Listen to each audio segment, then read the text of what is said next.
வணக்கம்.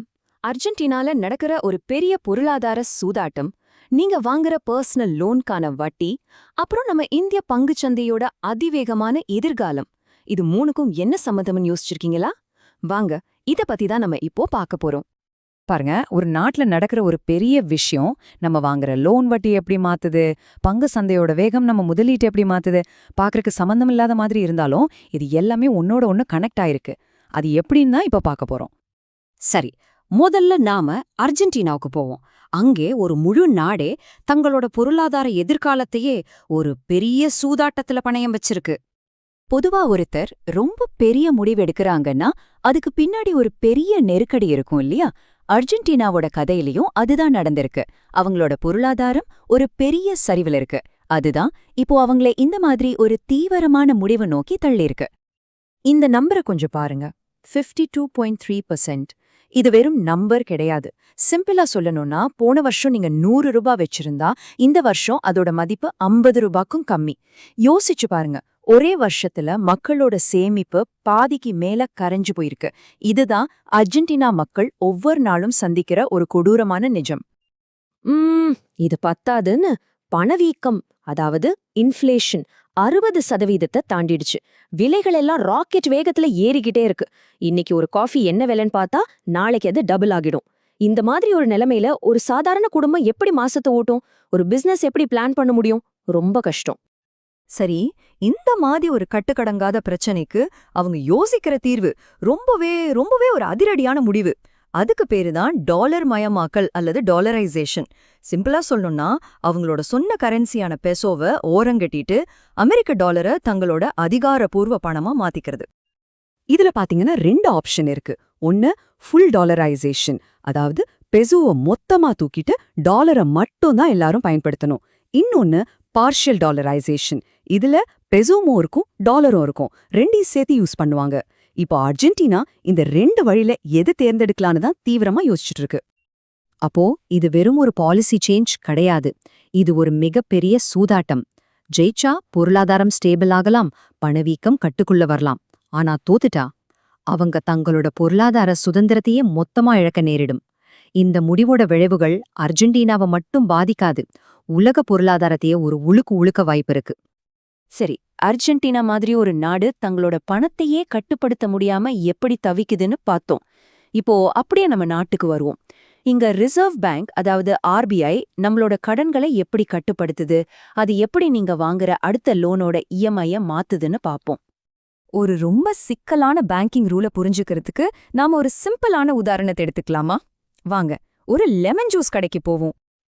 இப்போ கற்பனை பண்ணி பாருங்க, நீங்க ஒரு லெமன் ஜூஸ் கடை ஆரம்பிக்கிறீங்க. திடீர்னு பயங்கரமா மழை பெய்யுது, நீங்க வாங்கி வச்சிருந்த எல்லா எலுமிச்சையும் வீணாயிடுது. இதுக்கு பேர் தான் மார்க்கெட் ரிஸ்க். சரி, இன்னொரு நாள் சில பேரு ஜூஸ் குடிச்சிட்டு காசு கொடுக்காம ஏமாற்றிட்டு போயிடுறாங்க. இதுக்கு பேரு கிரெடிட் ரிஸ்க். இதே மாதிரி தான் ஒரு பேங்க் கடன் கொடுக்கும்போதும் பலவிதமான ரிஸ்குகளை சந்திக்குது. சோ இந்த மாதிரி ரிஸ்குகளை சமாளிக்க தான் நம்ம ரிசர்வ் பேங்க் ஒரு கருவியை யூஸ் பண்ணுது. அதுக்கு பேரு ரிஸ்க் வெயிட்டட் அசெட்ஸ். ரொம்ப சிம்பிள். அவங்க என்ன சொல்றாங்கன்னா, எல்லா கடனும் ஒண்ணு கிடையாது. வீட்டு கடன் மாதிரி கடன்கள்ல ரிஸ்க் கம்மி, ஆனா பர்சனல் லோன், கிரெடிட் கார்டு கடன் மாதிரி கடன்கள்ல ரிஸ்க் அதிகம்னு வகைப்படுத்துறாங்க. இங்கதான் ஆர்பிஐ ஒரு மியூசிக் டைரக்டர் மாதிரி உள்ள வர்றாங்க. பொருளாதாரம்ங்கிற பாட்டு தாளம் தப்பாம இருக்க அவங்க கரெக்டா சில விஷயங்களை செய்றாங்க. அவங்க பேங்க்ஸ் கிட்ட என்ன சொல்றாங்கன்னா, பாருங்க, இந்த மாதிரி personal loan, credit card loan மாதிரி அதிக ரிஸ்க் இருக்கிற கடன்களுக்கு நீங்க கொஞ்சம் எக்ஸ்ட்ரா பணத்தை தனியா எடுத்து வைக்கணும் அப்படின்னு சொல்றாங்க. எதுக்குன்னா, ஒருவேளை அந்த கடன் திரும்பி வரலேனாலும் பேங்க் திவாலாகிடக்கூடாதுன்னு ஒரு பாதுகாப்புக்காகத்தான். சரி, இதனால நமக்கு என்ன பாதிப்பு? யோசிச்சு பாருங்க. பேங்க்ஸ் இப்போ எக்ஸ்ட்ரா பணத்தை ஒதுக்கி வைக்கணும்னா அந்த செலவை எங்கிருந்து எடுப்பாங்க? நம்ம கிட்ட இருந்து தான். அவங்க என்ன பண்ணுவாங்க? பர்சனல் லோன், கிரெடிட் கார்டு கடன்களுக்கான வட்டியை ஏத்திடுவாங்க. இதனால தான் இப்போ நீங்க லோன் வாங்க போனா அது முன்னாடி இருந்ததை விட கொஞ்சம் காஸ்ட்லியா இருக்கு. ஓகே, ஒரு நாட்டுல நடந்த நெருக்கடிய பார்த்தோம், நம்ம நாட்டுல இருக்கிற கட்டுப்பாட்டை பார்த்தோம். இப்போ வாங்க எதிர்காலத்துக்கு போலாம். டெக்னாலஜி நம்ம இந்திய பங்குச்சந்தைய எப்படி ஒரு மின்னல் வேகத்துல மாத்த போகுதுன்னு பார்க்கலாம். விரைவிலேயே இந்திய பங்குச்சந்தைக்கு ஒரு பெரிய ஸ்பீட் அப்கிரேட் கிடைக்க போகுது. இதுக்கு முழு காரணம் செபி, அதாவது செபி கொண்டு வர போற ஒரு புத்தம் புதிய செட்டில்மெண்ட் சிஸ்டம் தான். இந்த மாற்றம் எவ்வளவு வேகமா வருதுன்னு பாருங்க. இப்போ மார்ச் 2024ல இருந்து T+0 செட்டில்மெண்ட் வருது. அப்படின்னா நீங்க காலையில ஒரு ஷேரை வித்தா அன்னிக்கே சாயங்காலத்துக்குள்ள பணம் உங்க அக்கவுண்ட்டுக்கு வந்துடும். ஆனா நில்லுங்க, இது வெறும் ட்ரெய்லர் தான். 2025க்குள்ள இன்ஸ்டன்ட் செட்டில்மெண்ட் வரப்போகுது. அதாவது நீங்க ஷேரை வித்த அடுத்த செகண்டே பணம் உங்க அக்கவுண்ட்ல இருக்கும். யோசிச்சு பாருங்க. அப்போ இதனால யாருக்கு நல்லது? நமக்கெல்லாம் தான். முதல்ல மார்க்கெட் ரொம்ப திறமையா வேலை செய்யும். பணம் வராம போயிடுமோங்கிற ரிஸ்க் குறையும்.